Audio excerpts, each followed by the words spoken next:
आज मस्त संध्याकाळी हरिपाठ चालू होतं, कारण आज मस्त कीर्तन पण होतं नाही का आपल्या पब्लिक तोपर्यंत येतो तोपर्यंत आहे ना मस्त हरिपाठाचा आनंद आम्ही घेत होतो. पण तेवढ्यात महाराज येणार होतं, आम्हाला कळलं होतं. मग मला काय मधूनच हरिपाठ सोडून जावं लागलं. मग मी गेलो महाराजांकडे पळत, कारण मग आपल्याला महाराजांचं दर्शन घ्यायचं होतं.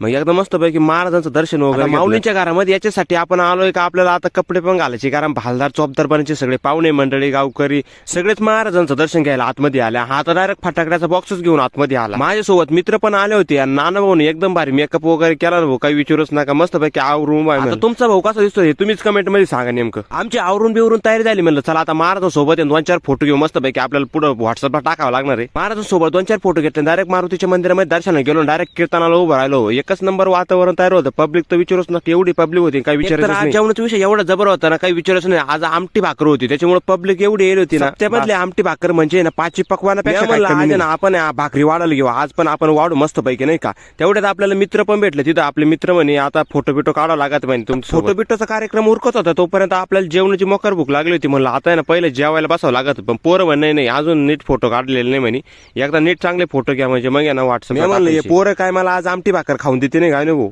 आता चला.